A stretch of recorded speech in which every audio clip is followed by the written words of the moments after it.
Welcomes, brethren and sisters, to another video.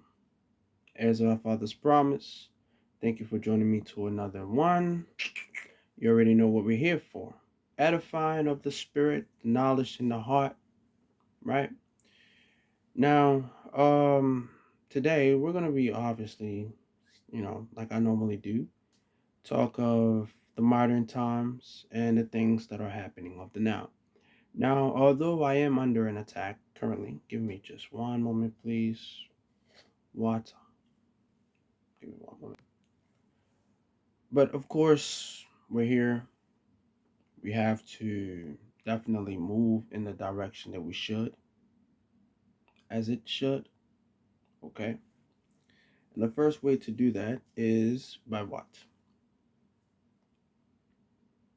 Making sure that we learn the truth. Not only that, but making sure that we know the truth. We understand the truth. We walk in truth. And we live in truth. See, a lot of make believe ideals are what's really destroying this world. The narrative on how people are deceitful, manipulative in so many ways, and they all try the same thing. They don't even know that they're going to lose, and some of them they know they're going to lose, and they're okay with losing. And that's terrible. Why would you be okay with losing? If you know that it's not for you, why keep trying?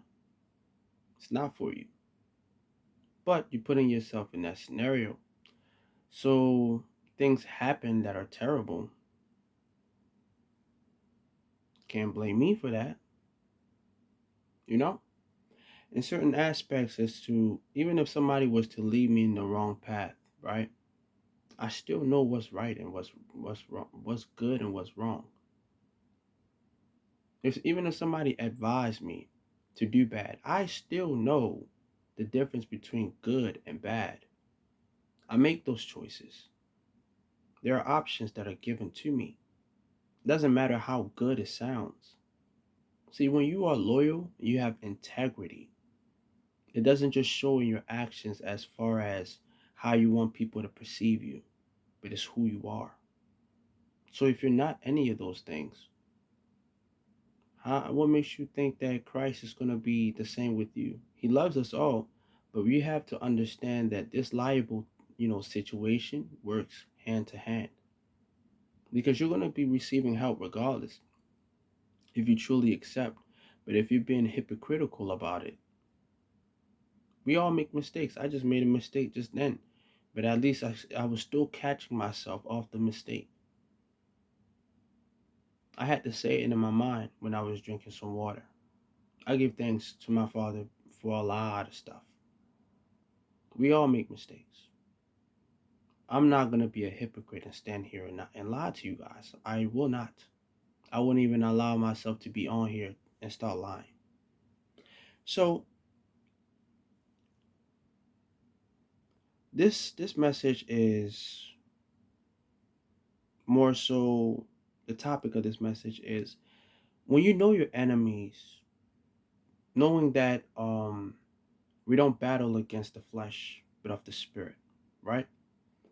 Know that you have to be the example for them. From afar or close distance, doesn't matter if you speak or you don't. You have to be the example for them, because their demons are not going to like you. If they don't like you, they don't like you, there's a reason for that. It's either because you did something bad to them, or the demons just don't like you. So show them the love that they can't show to themselves. Not the materialistic love, genuine love. Love that your Father shows you in a sense that you cannot change. Show them that love. Be the love for them that they can't be for themselves. Sometimes that helps. People will wonder why you allowed yourself to get hit by an arrow. But then you say you care for people. But then you believe in your creator. That arrow, what is it meaning? What is it to your life? Let alone the person that's shooting the arrow. Eventually they're gonna run out of arrows. And if it's not hurt, if 1, 2, 3, 30, 40, 50, 60, 80 of those arrows did not hurt you, they're going to run out of arrows. Eventually they will. They're going to run out of ammunition. They're going to run out of energy. They're going to have to start ciphering energy from other people. And you got people out there that don't really care for them. And they might poison them in a sense of stealing energy where they know they should not. Let alone stealing energy from people they know they shouldn't. These things are very important. Life force is very important because we see those things in what? Trees, animals, us, even the air itself. It's alive. Everything is alive. We have we have, I say agar, but we have in organic and inorganic matter, meaning there's still matter. They exist. They're alive. It's just that we don't consider things that don't move to be alive. Energy passes through it. Is of it in the sense of its understanding of where it's at. The chain blocks of what makes it what it is gives it a purpose. So it has to exist in a certain, aspect of life. Okay? So we're going to be in what? The Chronicles of Saint Matthew's, chapter 15. Now, you could grab your Bible if you like. And if you don't, your biblioteca, we can just, go off the break regardless. 5 seconds, 10 seconds. You can go back and check it out. Of course, I did not put the verses on the contradiction part. Do I have at least the verse for the inspiration? Yes, I have the verses for the inspiration. So I guess we're just gonna freestyle this one and just read off the actual verse, but not with the verse number, I guess. But at least I got the subject for it, so it'd be easy for you to just read the whole chapter and basically follow along by just reading it. So if it happens to stick out to you, remember that it helped, or it should at least help. Okay. So the first contradiction we're gonna read, as I normally do, contradiction relates to the modern time, and how it's similar and different from the older times back in the Roman times, the I'm going to say the Mesopotamian time, the Egyptian times, all of those times, right? All of those things were somewhat common to exactly what's going on right now. Okay, so let's get started. The subject for this one says what? Why do they speak ill of their loved ones? Now let's get into that. What does it say?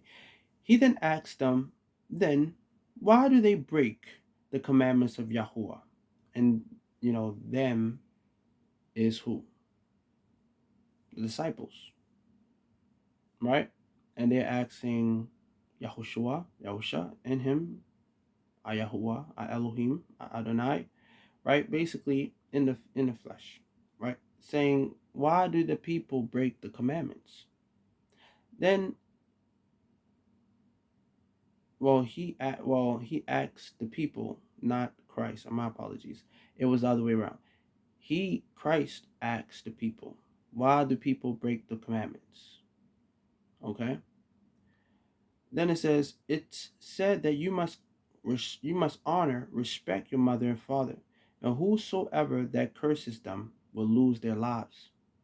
So it's not just one way. They have to respect and show you honor as well. Now they don't have to, in the sense of that's their opinion, but on your behalf, being the example, you have to show respect and love.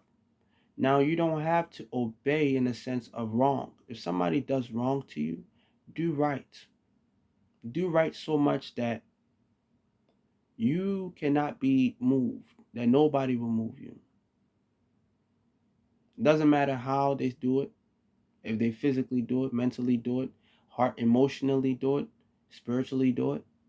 Doesn't matter how they do it. Be the example. It can be strangers, it can be friends, it can be family, however that it is.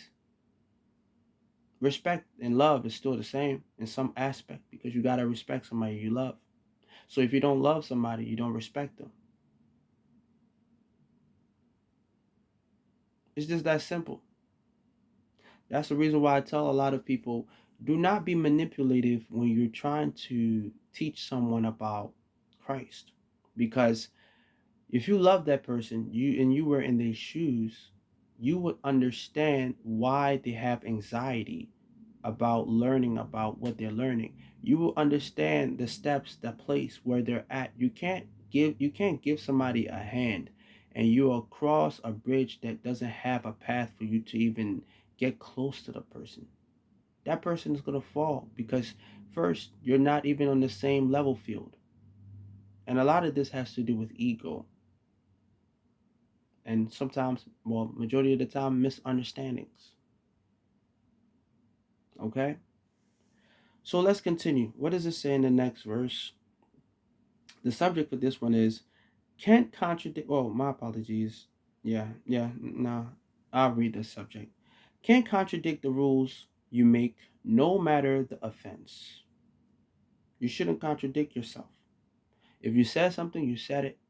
If you didn't, you didn't. If you did something, you did it. If you didn't, you did it. Let your yea be yea and your nay be nay. But at the same time, contradiction also brings what? Deceit and lies. You'll be better off just not doing it at all. If you know something is not right, just don't do it. Because if you have to lie about it, and then the next moment you don't even pray about it, you forget that you even lied just then. It doesn't, you don't have no guilt over that at all. It's problematic. When your reflex to talk is lying, it's problematic. I used to lie a lot. I stopped. If I say something that's not right and I don't know of it, and then I eventually find out that I'm wrong for that, I'm apologizing. Same thing with stealing. Same thing with fighting. Same thing with all of the things that I know that is not good morally, immorally, however the case is. Wrong is wrong. You don't put fire on fire. It doesn't extinguish the fire. It brings out more fire. All right. So let's read the verse. What does it say? But the same tradition you want you want. Wait, let me see. What? But the same tradition you want to follow, you break. So all of the old traditions that's been given, that makes absolutely no sense. And if it does make some sense, it's because why? It's the original actual law. The nonsense is what has been added in a sense to control the mass, to control the mind, to control the people, to accept the things that don't make no logic, that are not sound. Like my previous video that I made, YouTube tried to block me for that video. They said that it was medically, there was a medical misunderstanding of my video, and I was just like, no, there's not. Maybe you guys' system did not properly, assimilate, my words, maybe because I slur or something like that. But no, I don't. I profoundly would highly tell you that there's nothing that I said there that will be contradicting to a point where the guidelines will even be considered breached. And hopefully they don't flag me for that mistake because they still allow me to post the video. So if they allow me to post the video instead of the video not being posted and they flag me for it and like I can't post no more, I will definitely make a report like I told them because that was not a plausible cause at all to their claim. Because they probably didn't want me to talk about a certain narrative, and I still talked about it anyways. And I looked at it like, hey, you guys are breaching my amendments, the amendments of my rights, and personally, I don't appreciate that. I don't have to post at all. I choose to post. So if you guys are going off of guidelines, I haven't offended anybody. And if somebody feel like I've offended them, in what way have I offended them? I was just being realistic. You can't tell me anything that's not true because if you're going off by opinion, I will need you to list the things that are actually factual so that it can make sense.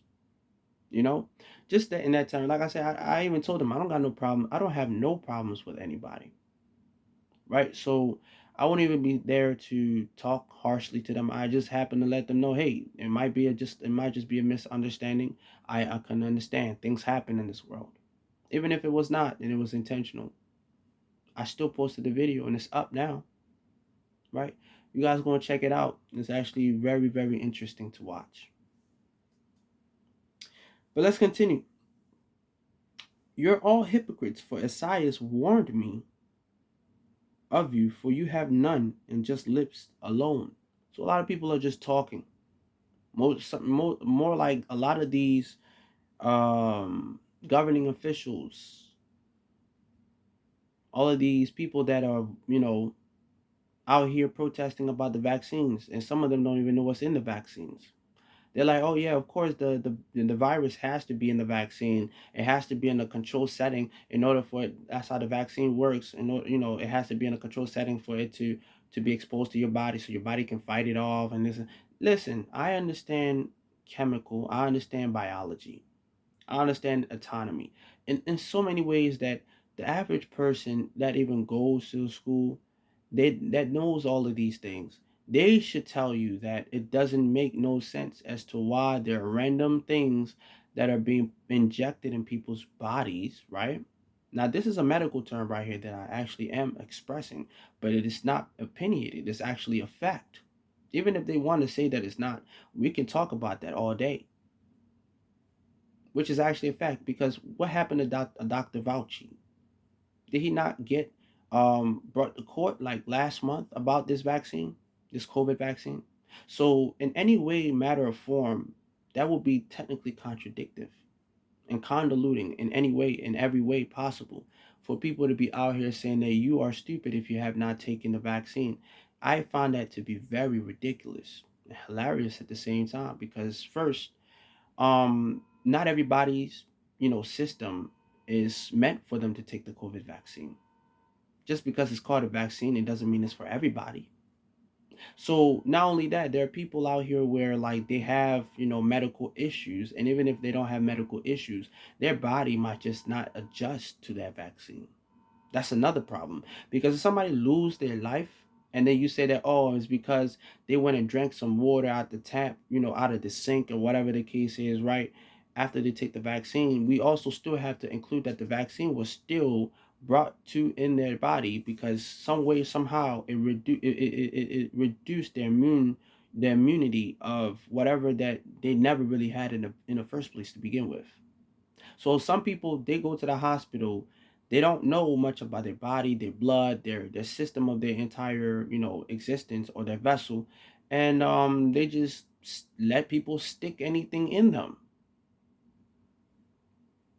just because they went to school for like 6 to 8 years. They got this doctor's degree, right? And kudos to a lot of people that went and studied very hard. But I'm just saying that a lot of people that know the truth, I don't know why people are not speaking up, because the evidence is literally in our faces, and we can do the research. We can Google up, or not even Google, we can go to a pharmacy or some type of medical center, right, and ask to see exactly the type of chemicals or whatever living matter or organic or inorganic matter that's being used, right, in comparison to what is it called again, the actual virus, or the antidote itself, so we can break down the chemical properties of what it is. And maybe when we do that, right, and we show people these things, maybe it would be actually considered a truth. Because without telling people what is inside of it and just telling them it's COVID, or it has fluorine, and it has, just the little hints of what people, should know, or, you would like them to know. No, it doesn't work like that. When you give somebody something, you have to put the ingredient. It doesn't have to, you can put it in chemical, you can give it to them in a chemical order. I forgot the name of it for a second, but it's going to come back to me. You can give them the equation, give them all the elements that is put together, so that that chemical can be like that. You don't have to put the actual name of the exact stuff, but just the chemical itself. That's not even recessive. I used to get shots when I was like a little bit younger, maybe not too far from now, like, well, a little bit far from now. It's been like 7 years since I got a shot about some type of antidote, and I've been healthy. I have been healthy. I don't have marrow bone problems. I don't have no heart problems, no lung problems, no blood problems, no body fluid problems. I don't have none of those problems. And probably when I had those problems, it's probably because I was smoking. That was my main problem, smoking and not drinking enough water. That was my main problem. So for a lot of people that are out there, like I said, they talk a lot of good, but then whole time they just out here conducting business. You're nothing but another fragment added to their list of leverages. You're a walking bank, a walking money suit.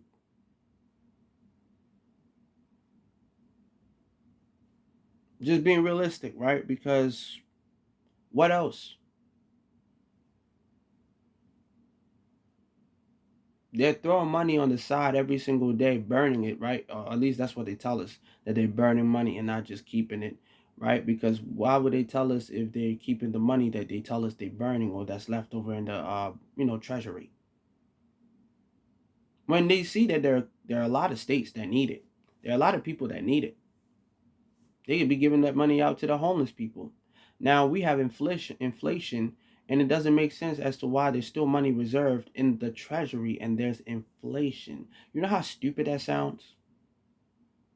It doesn't matter what type of logic sense that people want to say. The people that want to talk about, even if it comes to counting the money and putting it together and say that, oh, this is about the business, this is about things being equal on places on how much is being spent and how much is being deducted.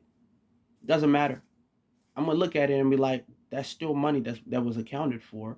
And if you're basing your system based off of money, why is it that you're throwing money away or giving the money away to the wrong people when the people that need to have it are the people that's gonna raise up, the actual, what is it called again? The actual power of money itself. Money is like literally, this country is being inflated by our own ordeals, my apologies, by our own ordeals of a lifestyle.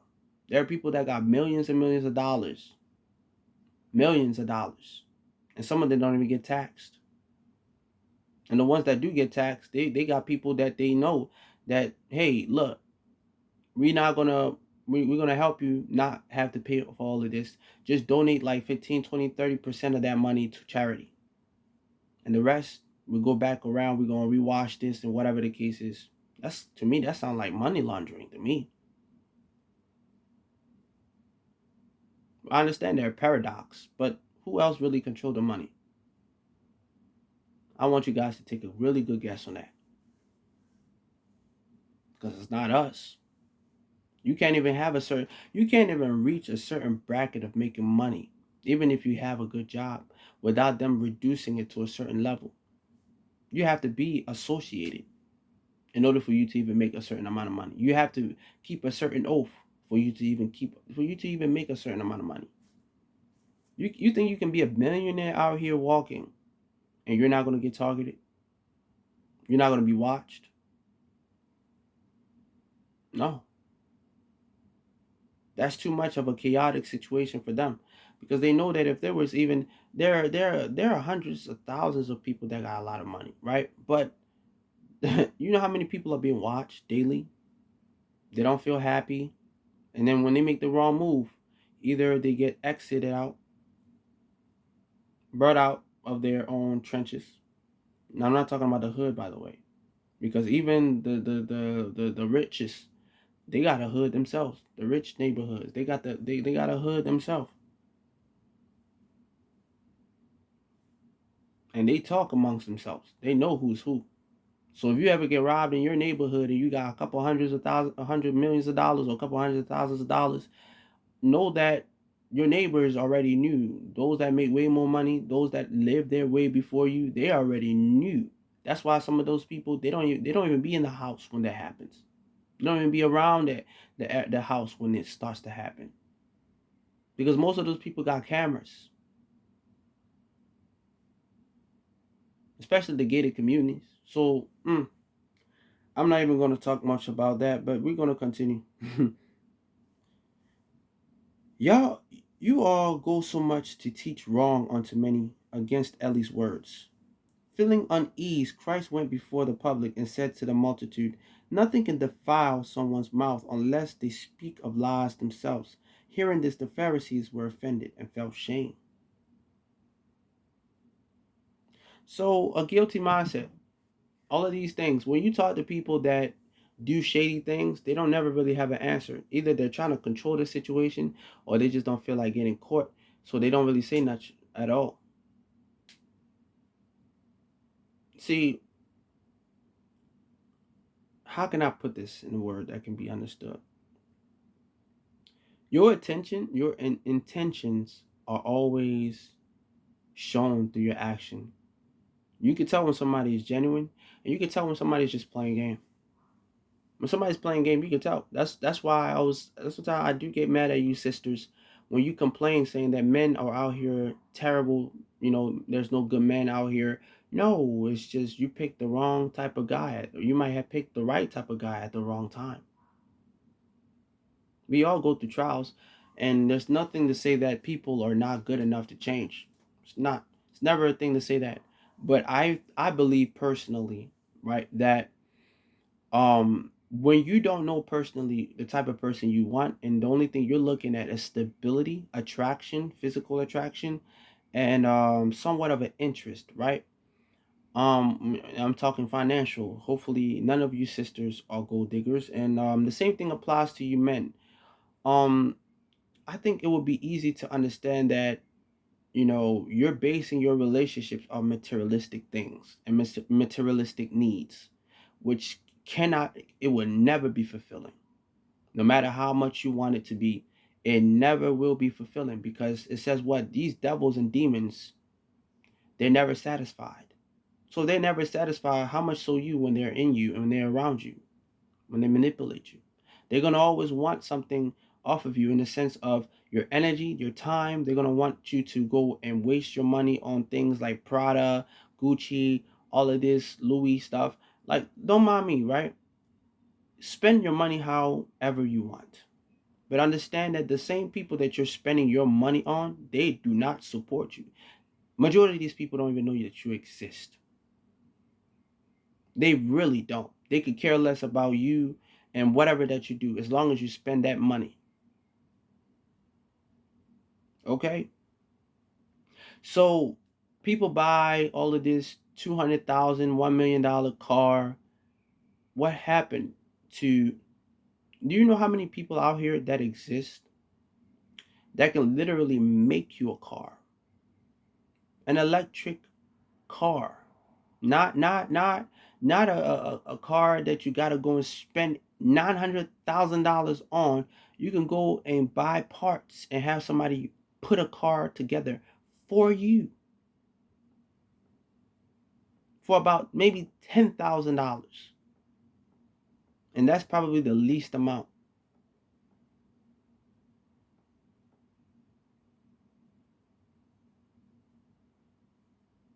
Literally. Let's not get started at the fact that most of these cars and the metals of these cars are so flimsy to a point where it's like they want you to crash. Because one little accident, have you ever seen metal that when you smack the car, it pops back into shape after it get dented? Metal don't do that. No, typical metal that is supposed to protect you don't do that. It's like saying, let's just say that you are a gangster, right? And you buy a car that they tell you is bulletproof, and then the metal itself is not, just the glass. You know how pissed off you're gonna be when you're gonna get shot up, and then the bullets are gonna go straight through your body. That's a nerve-wracking situation right there. You spend $300,000, close to a couple millions of dollars, for a car that is not even what you bought it for. You get what I'm saying? Like, a lot of people, we're spending money on unnecessary things. I've heard a story. People say that I buy people what they want, right, as a gift rather than buying them what they need. Listen, it's understandable. Buy whatever what you want to think, however that it is, right? But please be more respectful to the people that don't have nothing. The people that are near your neighborhood that digging the trash to just have a meal. Okay, the people, like, a lot of people like to travel to go to Africa and all of this stuff. You're going to Africa to start a school, all of this stuff, but there are people in your neighborhood that can't even look to find food. Some of them probably do something strange, and it's saddening. It's really saddening. So all of the tactics that these Pharisees have done was for business, and it was not of the truth. The same reason why I tell you guys all the time, the buy and bow is a testimony. It's a lesson to learn about morality and about a connection that you can have with Christ through your own path. And I'm not talking about your path of choosing doing wrong. No, like, I'm talking about walking in faith through your journey. That's probably a better word to use. Through your journey. Through your journey. If you know the commandments and you know the things that you should not be doing and the things that you should be doing, you should be okay. But at the same time, revision, reminders is important as well. But a lot of people don't even look at it like that. A lot of people just read it like a book, morality, spitting out morality, and they don't even know what the actual Bible is standing for. Let alone, we're reading the same stories from different people's perspective, and a lot of those people in the same time, they were in the same time, they were around each other around the same time, and the stories happen to miss out certain details that some other pages don't, that some other pages do have. My apologies. I'll give you an example. Mark's and Matthew's. Saint Mark and Saint Matthew. The part about Christ being on the boat and about him walking on the water. They both end with him saying that he calmed the seas and the wind. But which one is true? The water, or walking on water, or sleeping on the boat? You get what I'm saying? And these type of things are things that people gotta think about. Now, if you are not truly rooted in your faith, right? It would destroy you, because then you wouldn't be able to you wouldn't be able to trust the words. And it's not that the words are fake. It's not fake. It's just the fact that it was constructed the way that it is, so that you don't believe, so that when you start to see these differences, you start to lose your faith. These words are not made for us to keep our faith. Remember this: the